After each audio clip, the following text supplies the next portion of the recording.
What's up, everyone? We have the developer update for July 2020, Dead by Daylight. I haven't looked at it yet. This is the first time I'm looking at it this morning, so let's dive right into it, shall we? So, we have some Cannibal updates. We've taken some time to revisit Leatherface as well as some of his perks and his add-ons. First, the Cannibal's chainsaw now activates like the Hillbillies. Rather than needing to be fully charged and then release, this small change prevents instances where you release the button a sliver too early and cancel your chainsaw accidentally. You won't want to hold it for too long though, or else Leatherface will go into a tantrum.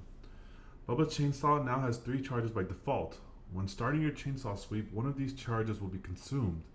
Pressing the power button again while the sweep is active will refresh it and consume another charge, allowing you to continue to use your chainsaw for another 2 seconds. You'll want to assess the situation carefully though. Each charge you use will extend the tantrum and missed attack cooldown. So using more charges can backfire if you're not able to follow through.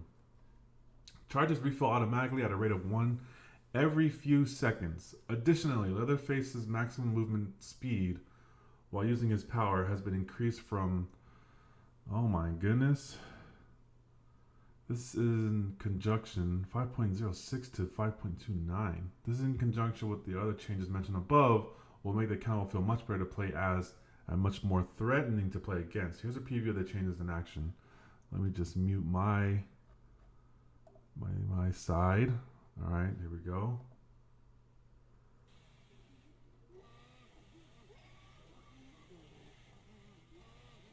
Oh man.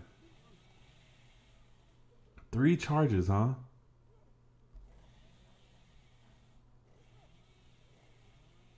What? So you can't hold it anymore. And if you hold it, you lose all 3 at the same time. Wow.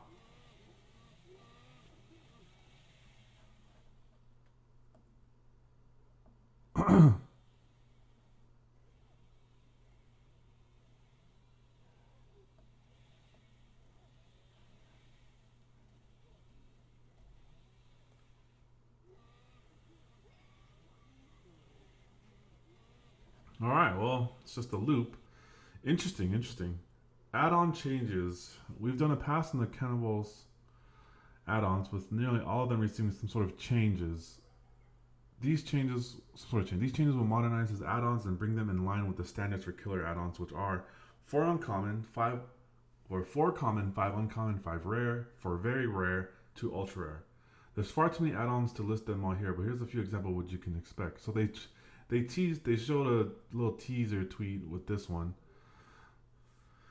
Tool that increases the angle of the depth gauge, making the chain eat more wood.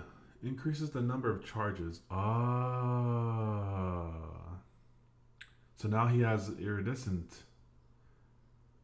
Hitting a survivor with the chainsaw replenishes charges. Ah. So now, if you hit one, using this, if you hit somebody, a charge is added. So if I feel like camping Bubba's, no, I don't know. That's interesting right there. Finally, Franklin's. Franklin's make them more appealing. Reveal the aura of items on the ground in a white aura. The aura of the items fade to red until they are consumed by the entity. Oh my goodness. It will be consumed by the entity. Dang. Knockout. Survivors put into the dying state by basic are not revealed while they're standing. Survivors put into the dying state by a basic attack crawl. Oh my gosh. Survivors affected by the blindness status effect. Interesting. Wow. So Franklin's demise and knockout basically got a buff. Cool. The Hillbilly update. Keeping with the theme of everything chainsaws, the Hillbillies also received some changes in this update. For the most part, we are happy with the way the Hillbilly performs. His power is very versatile, allowing him to quickly traverse the map, zone out survivors, and instantly down them. Alright, basic kit changes.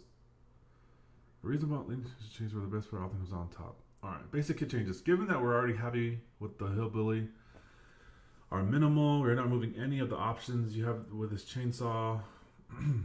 Instead, we want to focus on the skill-based gameplay and put an emphasis on using your chainsaw effectively.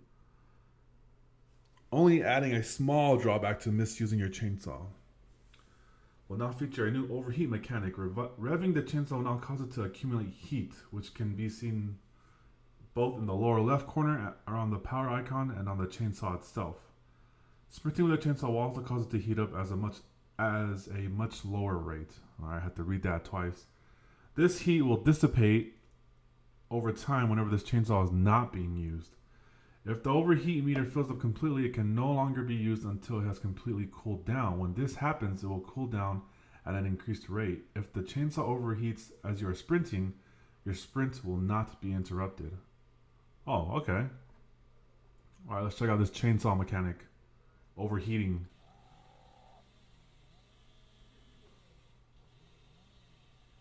Oh, so it's very slow.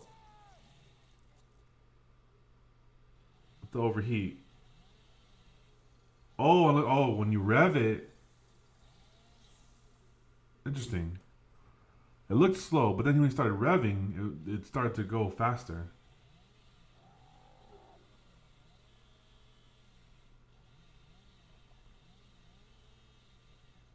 Okay. We get it. So they've made some changes to the Hillbillies add-ons as well. Also, does he have iridescent? He does. Dad's boots. Pighouse gloves. Moderately increases chainsaw sprint steering. Moderately decreases the heat gain when starting to the chainsaw. Let's see this iridescent. Continue a chainsaw after breaking a pallet. Survivors see with the chainsaw are damaged for a single health slate. Continue a chainsaw sprint. Wait. So does he just sprint right through the chainsaw? Or right through the pallet? Survivors hit with the chainsaw are damaged for a single health state. Interesting. Oh, perk changes. I love perk changes. Let's see what they got. Unlike the other beasts, you are immune to blindness caused by flashlights and firecrackers. Survivors that attempt to blind you have their aura revealed for 6, 8, 10 seconds. Okay, so that's the tier levels. Interesting. When the generator is repaired to 70% progress, it triggers a loud noise notification and you are granted the undetectable fast effect. Okay. Alright, here we go. Server improvements. Currently, hits are handled in the killer's end. If they appear to be within the range of a survivor, they will be able to hit them. In most cases, this works well. The killer is able to reliably hit survivors, and the survivors see roughly the same thing on their end with a small amount of latency. It can cause some strange-looking hits that appear to be out of range, most notably at pallets and windows. Server-side hit validation. Whoa.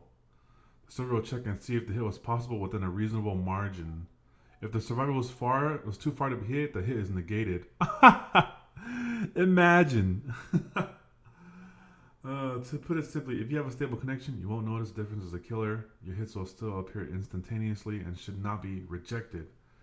They should no longer be able to hit you from further away due to their high latency. Second, we'll be increasing the tick rate of our servers. The servers send out information twice as frequently as before. Huh. A new promo code system will appear in game. The system is exactly based on allows you to redeem a promo code for in-game goodies on any platform. Bring a menu where you can enter promo codes. Okay, so they're gonna be, keep your eyes peeled while the system goes out. This brings us to the end of the July 2020 developer update. All of the changes and new features mentioned above will be available for testing in the PTB Tuesday, July 7th. We look forward to hearing the demo tape. All right, well, that about seals it. Let me know what you guys think. And it's interesting changes. I'll see you next time. Peace.